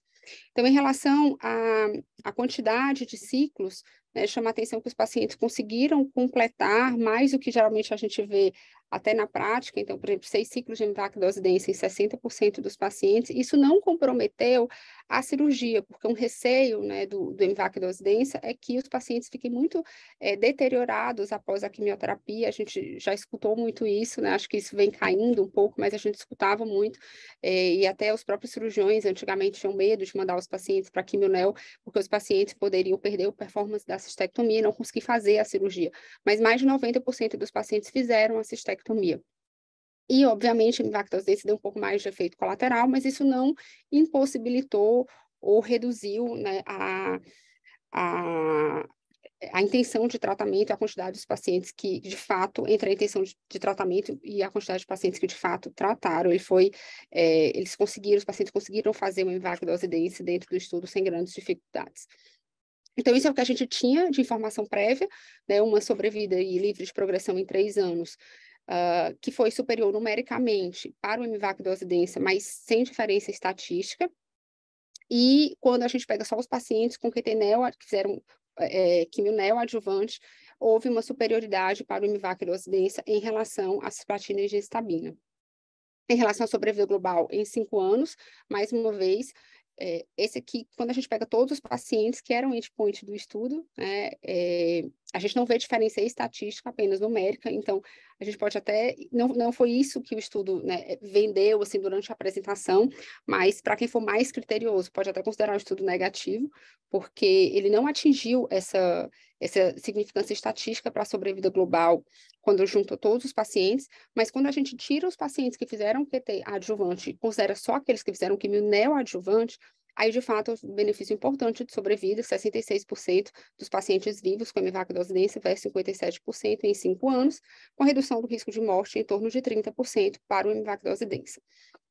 Sobrevida, doença específica, né, câncer específica, da mesma forma. Aqui a gente teve uma diferença estatística para todos os pacientes, né, considerando todo o grupo, e quando a gente, mais uma vez, tira aqueles que fizeram QT adjuvante, a diferença é bem importante, aí, com a redução do risco de morte por câncer de bexiga em quase 50%, com MVAC dose-densa. E esse dado aqui também é interessante, né, a causa de morte. Então, por progressão de câncer de bexiga, foi bem maior com cisplatina e gencitabina do que com MVAC dose-densa. Outro ponto importante, né, em relação aos resultados é o quanto é importante a dose cumulativa de cisplatina. Então, essas aqui são as curvas de sobrevida entre os pacientes que fizeram menos de 4 ciclos ou mais de 4 ciclos. E a gente percebe essa diferença bem clara, né, entre os que fizeram mais cisplatina e os que fizeram menos cisplatina, mostrando que essa dose cumulativa é importante. Então, como conclusões do VESPER, a gente tem que eles foram assim, bem incisivos, né, que a análise final confirma a superioridade indisputável do MVAC dose-densa sobre a cisplatina e gencitabina no cenário neoadjuvante. E a gente pode discutir isso aqui depois, né, o quanto realmente a gente vai considerar isso como uma verdade absoluta, que o MVAC dose-densa é o melhor esquema e ele deve ser utilizado para todos os pacientes. A gente sabe que muitos dos nossos pacientes são idosos. Eu realmente tenho uma preferência por esse esquema já antes dos dados anteriores do VESPER, mas eu acho que a gente tem uma população com câncer de bexiga muito idosa, então a gente tem que ter um pouco de cuidado mesmo, porque é um esquema mais tóxico. Então, acho que tem essa questão da quantidade também, né? MVAC dose-densa foram 6 ciclos, para a gencitabina só 4, então são os pontos que a gente precisa levar aqui para a discussão em relação à conclusão desse estudo. Passando aqui para o segundo estudo, é um estudo de cirurgia, né, apresentado por um cirurgião bastante conceituado, urologista, né, bastante conceituado, e um grande estudioso de linfadenectomia. E aí, depois da apresentação, que eu fui ler um pouco, porque eu não conhecia, né? É difícil a gente ter cirurgião apresentando trabalho na ASCO. E é um estudo também bem interessante, que não muda muito a nossa prática clínica, porque acho que a linfadenectomia standard já vinha sendo praticada, mas talvez ele ajude a cair por terra a ideia de fazer uma linfadenectomia estendida nesses pacientes que fazem cistectomia. Então, o racional desse estudo é que aqueles pacientes que têm linfonodos positivos, eles têm claramente uma sobrevida muito pior, né? Então, em algumas séries retrospectivas mostraram que quando se amplia esse template da linfadenectomia, você pode identificar ali mais linfonodos positivos, mas nunca se teve nenhum estudo que mostrou que fazer essa linfadenectomia estendida para câncer de bexiga aumentava a sobrevida, né? Então, existia essa ideia de que talvez, se retirando mais linfonodos, isso melhorasse a sobrevida, mas isso nunca foi documentado, de forma que a linfadenectomia standard, né, era a prática e continua sendo na maior parte do serviço. Então, o que ele considerava como standard era a linfadenectomia que ia até as ilíacas externa, interna e obturador, e a estendida era que ultrapassava ali a ilíaca comum, se estendendo até os linfonodos pré-sacrais. Eu até trouxe aqui 2 slides do Vladimir, um neurologista que trabalha comigo, né, até para eu entender um pouco melhor sobre esse tema, né, e aí essa região aqui onde o ureter cruza a ilíaca comum, então para baixo, esse é o template que é utilizado hoje na prática, né, da maior parte dos urologistas, que seria aqui esse nível 1, sendo o nível 2 e o nível 3 feito em caráter de exceção, e aí na discussão a gente pode explicar aqui um pouquinho melhor para a gente se de fato, né, é isso que é feito na prática na maior parte dos serviços. Bom, então o objetivo desse estudo, né, era como objetivo primário a sobrevida livre de doença entre aqueles que faziam a linfadenectomia standard e a estendida. E haviam outros endpoints, como sobrevida, tempo operatório, morbimortalidade, entre outros. Então, aqui, os pacientes, falando um pouquinho sobre o desenho, né, a partir de T2, de T2 a T4, e eram permitidos pacientes com N1 e N2. Eles eram randomizados para standard ou estendida. Alguns fatores de estratificação, como QT neoadjuvante, que a grande maioria dos pacientes fez, mas se não fez, poderia entrar. E naqueles que não fizeram, a partir de T3, de PT3, era indicado fazer adjuvância, mas isso não era obrigatório. Bom, um ponto interessante é que eles foram muito, muito criteriosos em relação à qualidade da cirurgia, então tinha toda uma avaliação para que o cirurgião e o serviço fossem aptos a entrar, né, nesse estudo. Então, o cirurgião tinha que ter pelo menos 50 cistectomias nos últimos 3 anos, o hospital tinha que ter pelo menos 30 cistectomias por ano. Eles pediam que enviassem fotos e vídeos, né, de cirurgias prévias daquele cirurgião para que eles avaliassem se de fato ele estava apto, né, a entrar no estudo. E depois eles ainda fizeram, depois dos primeiros 100 pacientes registrados, eles olharam para trás e analisaram todos esses 100 pacientes, todas essas 100 linfadenectomias, para ver se, de fato, esses pacientes estavam sendo bem operados. Em relação ao perfil de pacientes, né, a maioria dos pacientes eram T2 nos 2 braços, de forma bem equilibrada. A maioria dos pacientes também tinha feito metade, um pouquinho mais tinha feito QT neoadjuvante. Daqueles que fizeram QT neo, a grande maioria, quase 90%, tinham feito QT baseado em cisplatina, que é o padrão de tratamento. E a gente teve uma resposta patológica completa em torno de 20% nos 2 braços, de forma bem equivalente, e em torno de 25% dos pacientes eram N positivo, né, mesmo uma boa parte tendo feito QT neoadjuvante também, de forma equilibrada entre os 2 braços. E em relação ao número de linfonodos removidos, né, chama a atenção que mesmo o braço da linfadenectomia standard foi retirado uma grande quantidade de linfonodos, né, 24 linfonodos em média. Não é isso que a gente vê na prática, né, por mais que a gente receba pacientes de bons serviços, de bons urologistas, né, essa quantidade de linfonodos não é vista, e na estendida, 39 linfonodos em média. Bom, a gente já tinha alguns dados prévios desse estudo, das análises interinas, né, mas aqui foi realmente apresentado o dado dessa análise final. E o resultado do estudo foi que não houve diferença em sobrevida livre de doença, que era o endpoint primário, entre os pacientes que fizeram linfadenectomia standard versus linfadenectomia estendida, assim como sobrevida global.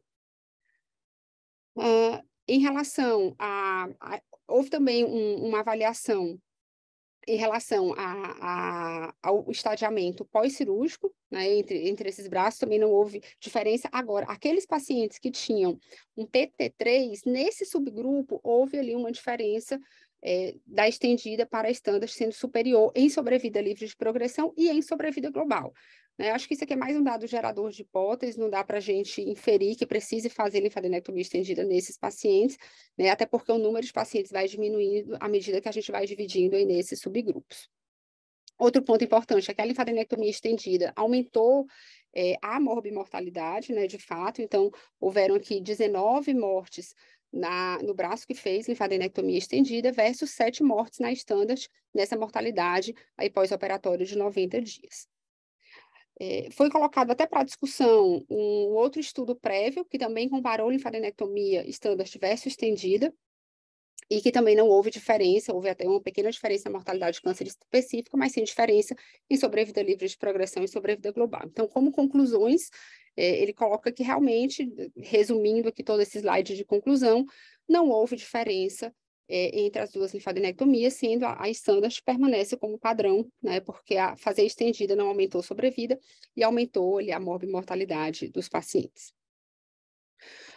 Passando aqui para os nossos 2 últimos estudos, que eu vou até falar aqui meio que em conjunto, né, porque é a mesma droga principal desses 2 estudos, que é o erdafitinib. Então, eu vou apresentar rapidamente o NORSE e depois passar para o estudo THOR. O estudo NORSE foi um estudo de primeira linha para os pacientes inelegíveis à platina, com doença metastática ou avançada. Esse é um estudo que eu participei como investigadora, então foi um estudo muito difícil de recrutar, porque a gente sabe que em torno de 20% dos pacientes têm alteração de FGFR, mas para esse estudo foram avaliados acho que não tem aqui esse número, mas foram avaliados em torno de 1.500 pacientes para identificar 89 pacientes para o estudo, né? Então, isso reflete um pouco a nossa dificuldade prática mesmo de testar esses pacientes. Muitas vezes o material vem inconclusivo, demora para sair o resultado, o paciente com câncer de bexiga avançado, muitas vezes precisa começar um tratamento rápido. Então, é um estudo que reflete, se dentro do estudo clínico, né, foi difícil, assim, imagina na nossa prática. Mas o cenário desse estudo, né, que em torno de 50% dos pacientes com câncer de bexiga avançados são inelegíveis à platina, e a gente tem duas opções de tratamento para esses pacientes hoje em dia de primeira linha, que é esquema baseado em carboplatina, né, seguido de manutenção com avelumab, e o efortumab vedotin com pembro, que não é aprovado no Brasil, é uma opção apenas em alguns países, como nos Estados Unidos e alguns poucos países europeus. O racional aqui do estudo é que a associação do cetralimab, a gente vai ver que aqui é um braço com erdafitinib e outro com erdafitinib com cetralimab. A ideia é que o cetralimab ele consiga melhorar esse microambiente, né? Falando de uma forma assim bem grosseira, seria tentar tornar um tumor frio e um tumor quente. O erdafitinib tentaria mudar esse microambiente para que esse paciente fosse mais responsivo à imunoterapia, né? Então, seria esse o racional desse sinergismo entre o erdafitinib e o anti-PD-1. Aqui são os dois braços do nosso, então não são dois braços comparativos entre si, né? Como se fossem duas coortes, erdafitinib sozinho, 44 pacientes, e o erdafitinib com cetralimab, 45 pacientes, né? Então, tá aqui o número, foram 1.430 pacientes avaliados para se conseguir os 89 pacientes do estudo. Endpoint primário, taxa de resposta e segurança, e os endpoints de sobrevida como secundários. Bom, os braços foram bem semelhantes. O que chama a atenção é o percentual de pacientes com CPS acima de 10, então apenas em torno de 10% dos pacientes nos dois braços, né? A maioria desses pacientes tem um CPS muito baixo, e mais alterações com mutações do que fusões, bem mais mutações do que fusões, como a gente já imaginava e já sabia do estudo prévio do erdafitinib, o BLC 2001. Taxa de resposta do erdafitinib sozinho, 44%, muito parecido com o estudo prévio, né, o estudo de fase 2, que levou à aprovação do erdafitinib, e quando associou o cetralimab, essa taxa de resposta aumentou um pouco, 54%, o que aumentou, o que chamou mais atenção é que teve mais resposta completa, né, 6 respostas completas, mas sem uma diferença grande de taxa de resposta, que a gente já não espera mesmo com a imunoterapia. E aqui a gente consegue ver essa uma resposta completa do erdafitinib, as 6 respostas completas quando associou o erdafitinib com o cetralimab.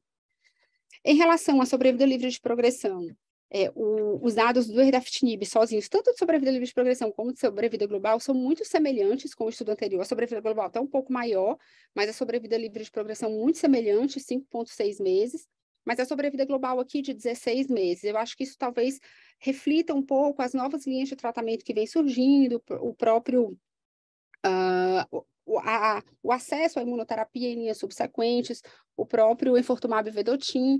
Então, talvez o paciente tenha utilizado mais drogas, né, na progressão do que no estudo anterior do erdafitinib, por isso a sobrevida global, que lá era em torno de 11 meses, aqui 16 meses.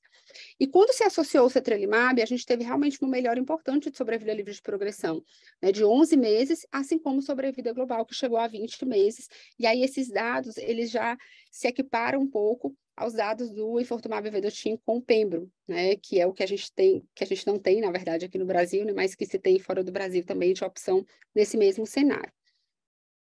O perfil de toxicidade muito semelhante também com o que a gente tinha no estudo anterior do erdafitinib. O cetralimab não aumentou a toxicidade, mas a hiperfosfatemia, as alterações ungueais, cutâneas, que a gente já conhece dessa droga, né? E como conclusões, a gente tem essa associação, né, ela pode ser utilizada em estudos futuros, porque traz realmente aí uma opção de tratamento, né, para esse cenário, mas ainda um estudo pequeno, apenas nesse braço de erdafitinib com cetralimab, apenas 45 pacientes. Para a gente finalizar o TOR, esse contexto inicial, né, eu já comentei, então esses são os dados do BLC 2001, que eu já falei, que é o que a gente vai usar aqui um pouquinho de base, para comparar os resultados do TOR.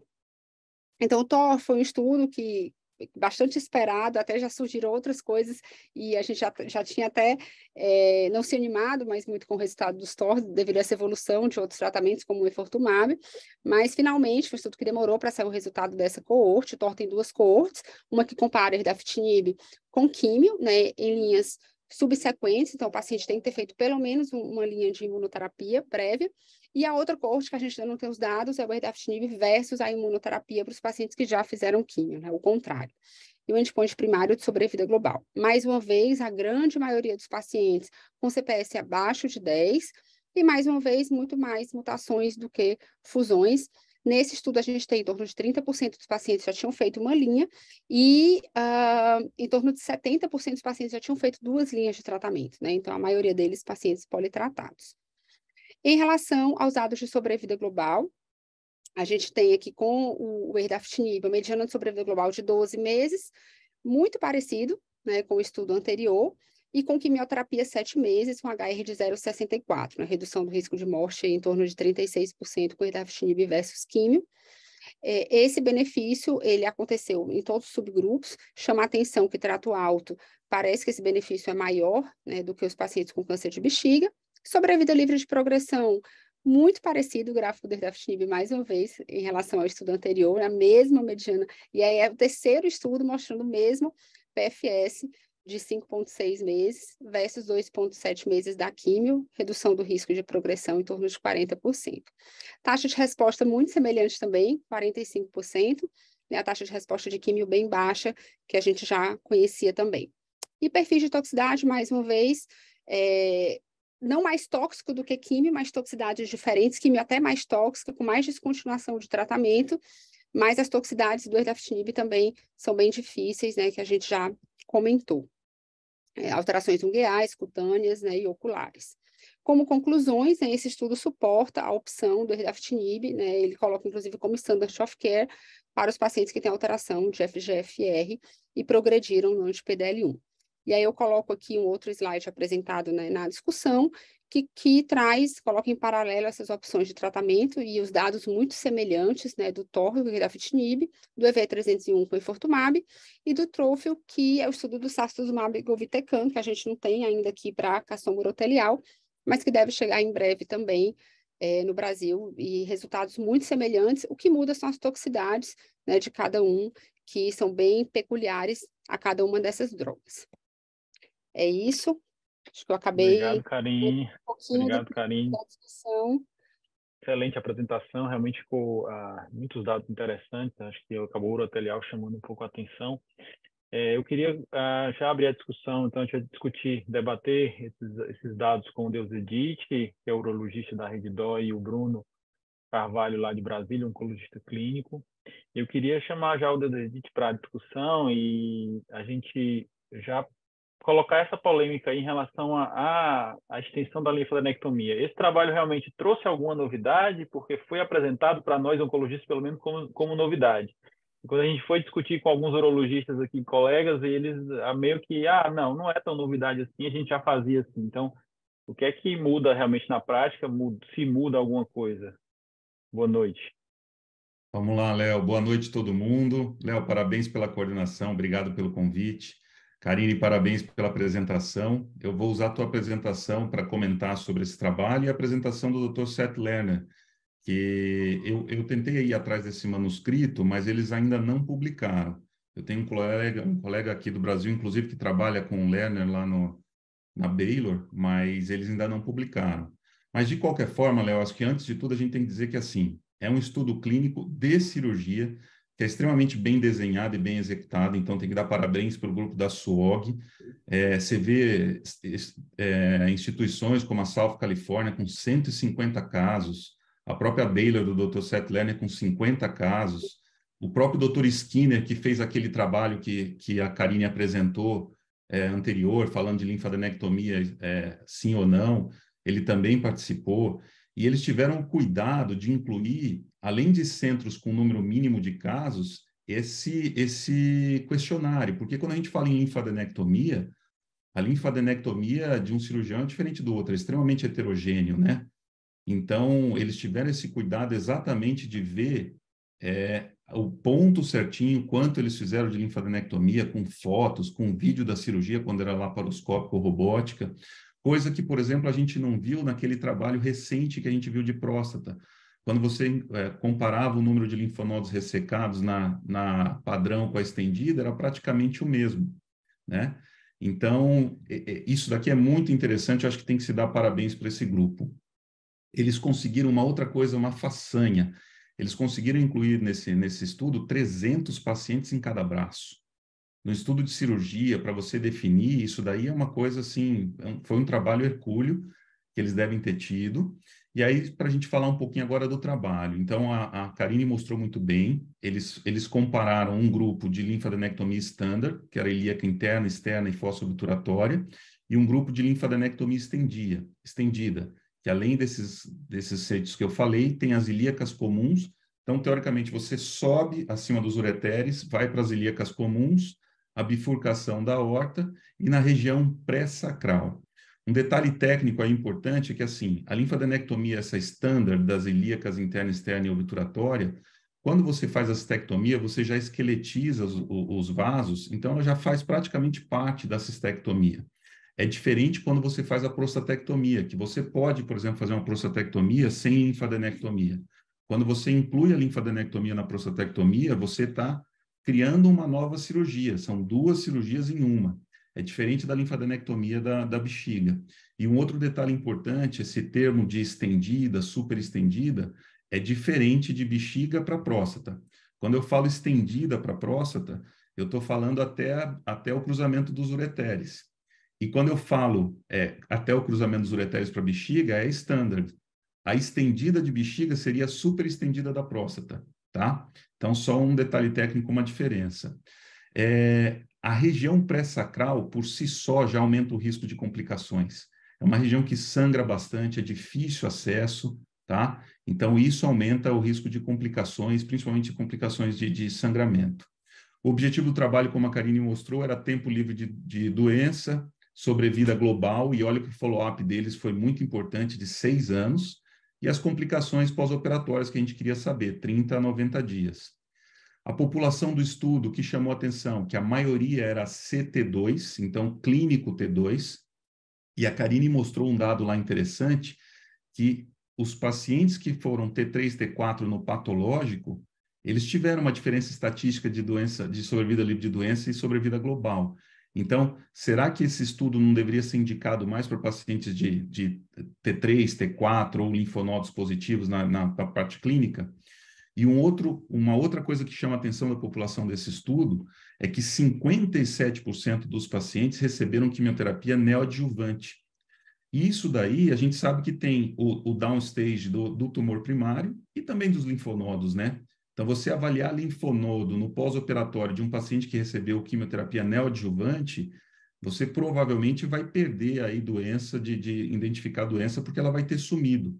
Aquele trabalho que a Karine mostrou, do LEA, que é um trabalho europeu, eles não faziam quimioterapia neoadjuvante, eles só faziam adjuvante. Então, isso é um outro detalhe desse estudo.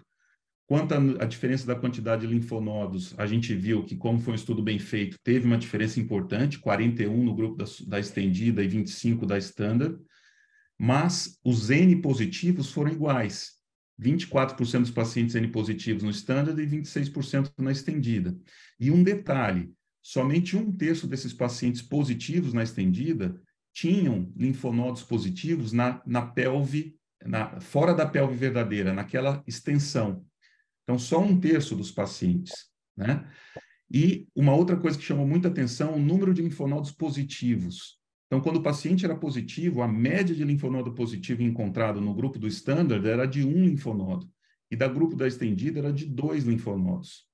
Então, eu acho que esse estudo, além dos resultados do estudo que a Karine já mostrou, que não aumentou sobrevida livre de doença, não aumentou sobrevida global, mas ele é um estudo que, assim, como ele foi tão bem feito e tem um follow-up tão longo, eu acho que a gente podia aproveitar ele para responder 2 outras perguntas. Será que teve diferença de sobrevida livre de doença e sobrevida global entre aqueles pacientes que foram N positivos e N negativos? Isso eu espero uma continuação desse estudo para a gente saber se esse N positivo foi pior do que o N negativo, no N que eu digo patológico. E como é que foi a recidiva desse N positivo, né? Então, será que realmente eu ter tirado esses linfonodos vai fazer alguma diferença? Eu acho que essa comparação, esse estudo, ele deveria... eu espero que eles façam essa comparação, né? E aí, por último, os eventos das complicações, né? Então, realmente, você vê, quando a gente se preocupa na linfadenectomia, principalmente fazer linfadenectomia sem necessidade, é que eles existem. Então, nesse estudo, eles tiveram maior complicação de ferida operatória, maior número de eventos trombóticos, que pode ser por compressão dos vasos por linfocele ou pela própria manipulação dos vasos, né? E a maior mortalidade. Tá certo que eles não falaram do que esses pacientes faleceram, mas teve 6,5% de mortes no grupo da estendida e 2,4% da standard, né? Então, isso é para mostrar que, assim, linfadenectomia só se faz quando é estritamente necessário. Se muda a prática clínica, foi exatamente o que a Karine falou. Ela deve ter conversado com urologistas assim. Aqui, pelo menos na nossa prática, a gente usa a linfadenectomia standard. Então, a gente faz ilíaca comum, ilíaca externa e interna e obturatória, né? Então, a gente a princípio, não parte para pré-sacal, bifurcação de ilíacas. Eu acho que esse trabalho trouxe essa resposta para a gente, só fica aquela dúvida em relação aos pacientes mais avançados no T, que é o T3, T4, se valeria a pena ou não fazer, mas aí a gente vai ter que, só com aquela análise de subgrupo é muito pouco, a gente teria que fazer um estudo só com esse tipo de paciente. Acho que eram esses meus comentários, Léo. Muito bom, muito bom, muito bom. Dissecou o trabalho, acho que pelo menos tirou todas as minhas dúvidas em relação ao trabalho. Acho que realmente é como você falou, o trabalho tem que ser realmente exaltado, né? E sempre é interessante ver, né, o dado mostrado de um estudo bem feito, randomizado. E realmente, por mais que a gente já talvez não mude a prática, mas a gente vê o dado confirmado dentro de um estudo clínico randomizado é sempre bom, né? Bruno, eu queria te chamar para a discussão. Só completar, por exemplo, para eles conseguirem esses 300 pacientes, se eles tivessem colocado que não seria possível a quimioterapia neoadjuvante, hoje em dia com uma padronização tão grande como a gente tem, que a neoterapia é um padrão ouro, a quimioterapia neoadjuvante é um padrão ouro, eles não teriam conseguido fazer esse N aí de jeito nenhum, né? E eles comentaram isso, inclusive, né? Outro comentou isso, que assim, é o padrão hoje, né? Então, eles não tinham como... Não tem como excluir, né, esses pacientes, né, Karine? Senão você não tem N. Bruno, eu queria aproveitar o gancho aí da neoadjuvância e já te colocar na discussão. O que é que você achou dos dados do VESPER? Você já tinha mudado a sua prática, o VESPER com a apresentação anterior? Você já usa a MVAC dose densa na prática, na neoadjuvância? E como você vê esses dados? Léo, boa noite. Obrigado a você e a toda a comissão pelo convite para discutir urotelial. Eu acho que o VESPER, publicado inicialmente em 2021, com dados de resposta patológica, ele é basicamente neoadjuvância, né? Poucos pacientes fazem a adjuvância, enfim. E depois, ano passado, teve o dado sobre vida livre de progressão e agora a atualização na ASCO com dado sobre vida global e de doença específica com um ganho significativo para o dose densa, o MVAC dose densa. A comunidade urológica mundial, 70% ainda usa Genzai cisplatina. É mais fácil para a gente utilizar, a Karine falou aí, é muito mais prático para a gente utilizar. Eu ainda não mudei a minha conduta ainda. Tenho feito Genzai cisplatina, principalmente naqueles pacientes mais idosos, mas tem uma tendência nos pacientes mais jovens, sem comorbidade, já adotar o MVAC dose densa. Mesmo tendo o paciente tendo submetido a menor quimioterapia, né, menos ciclos, mas a dose de cisplatina foi favorável, como a Karine falou. E, assim, um ganho de sobrevida global em doença específica de 79 a 52 é um ganho bem razoável para você mudar a sua prática. Eu acho que é o padrão e você só não deve usar para aqueles pacientes que não suportam. Concordo com você, concordo. Eu acho que o trabalho realmente os dados são indiscutíveis. Eu queria te fazer outra pergunta para fechar, a gente está com o tempo bem corrido. É uma pergunta bem fácil que eu vou fazer. Segunda linha, Erdafitinib ou efotumab vedotin? Vamos lá, cara. A gente sério, tem como hoje... você está vendo? Como você viu os dados aí? Como você está vendo o sequenciamento na sua cabeça com todos esses dados novos aí, o TOR que a gente tanto esperou? Eu vou pegar o último slide que a Karine colocou aí. A gente tem hoje aprovado no Brasil o endofotumab vedotin e o erdafitinib. Eu estou falando só do paciente FGFR positivo. Se for FGFR negativo, a gente nem vai discutir erdafitinib. Mas, enfim, você tem poucos dados, você não tem um biomarcador, você tem dados retrospectivos mostrando que o paciente FGFR positivo tende a responder menos tanto a imuno quanto ao endofotumab vedotin. Claro que são dados retrospectivos. A gente teria que ter um estudo aos moldes do TOR, que eu acho que não vai ter, para você comparar em segunda linha o endofotumab vedotin versus o erdafitinib nos pacientes FGFR com mutação ou fusão. Acho que não vai ter. A gente vai ter que basear principalmente em efeitos colaterais. Você tem efeitos colaterais totalmente distintos, tanto do endofotumab vedotin, que é a parte de glicemia, neuropatia periférica, reações de pele. A erdafitinib vai no outro grupo de mucosite intensa, de acompanhamento oftalmológico, enfim. Mas eu não tenho essa resposta. Ainda vai chegar na briga aí para a gente, quando for aprovado, o sacituzumab com TROF, né? Enfim, eu tendo, na minha prática, se o paciente é FGFR mutado, eu tendo a utilizar primeiro o erdafitinib. É claro que isso aí vai depender de acesso também, é droga oral versus droga venosa. Enfim, é um bom embate, mas a gente não tem a resposta correta. O bom é que você tem mais, pelo menos aqui no Brasil, tem dois o endofotumab e o erdafitinib para utilizar, e espero que logo mais a gente tenha o sacituzumab. Vai ser difícil definir, porque não tem biomarcador, mas, enfim, é mais uma opção de tratamento. É isso aí. E aí é esperar para ver. Acho que é isso aí. Algum comentário adicional, Karine, Zedit? Eu acho que essa questão do ser oral, né, pode dar uma certa preferência do paciente. Eu acho que tem que ser colocado também para o paciente. Às vezes o paciente vem de tratamento endovenoso, estava ali com cisplatina e gestabina, depois manutenção ou na progressão imunoterapia, tudo endovenoso, né? Então dá umas férias aí ele está vindo, o sacituzumab o paciente tem que vir a cada 3 semanas, né, para infundir. Então, às vezes o paciente está meio cansado daquela rotina, então, de repente, tem essa preferência para oral, né? Mas lembrando que o erdafitinib não está no rol ainda, então, apesar de ele estar sendo bem aceito pelas operadoras de uma forma geral, ele ainda não está no rol, então, algumas vezes a gente tem um pouco de dificuldade, né? Mas eu concordo, tem que ver também as toxicidades, né? O paciente que tem uma hiperglicemia, né, já de base, né, ou que tem uma síndrome metabólica, né, para ele o enfotumab vai ser um pouco mais difícil, mas o erdafitinib também não é fácil, né, eu tive a experiência do NORCE, eu estou também no TOR2, tem outro estudo com erdafitinib, então eu tenho alguns pacientes com erda, realmente, agora sim, quando para a droga, às vezes a gente dá intervalo, né, ou reduz dose, ou dá intervalo, e aí ele melhora, a gente tira o medicamento, né, as toxicidades ali, às vezes toxicidades unguiais demoram um pouco mais, mas não é fácil, não. E a mensagem importante, Léo, que você tem que ter essa pesquisa do FGFR logo no início, né? Para você Acho poder que a mensagem definir. maior é essa, né? Testar todos os pacientes. Testar todos os pacientes. Eu vou aproveitar o gancho, foi perfeito o que você falou, porque a Isabela está aqui para comentar com a gente, falar um pouquinho sobre a estrutura da rede, a nova estrutura da rede na patologia, e tem tudo a ver com isso, né? Com a medicina personalizada e com biomarcadores. E a Isabela vai falar um pouquinho para a gente, então, sobre como que a rede está se preparando aí para essa nova era da oncologia. Isabela, pode compartilhar. São 2 slides, então, só para mostrar, né, que é uma notícia boa para dar para todos nós da rede, né, que finalmente o laboratório de molecular em genômica da rede está saindo, né, então, o segundo semestre a gente já começa com os nossos primeiros testes. Então, para falar, né, foi um investimento da rede junto com o IDORA de 30 milhões de reais, então a gente vai ter todos os equipamentos top de linha, então todos os sequenciadores, biópsia líquida, metilação, então tudo que tem de mais moderno a gente vai ter dentro da rede, né?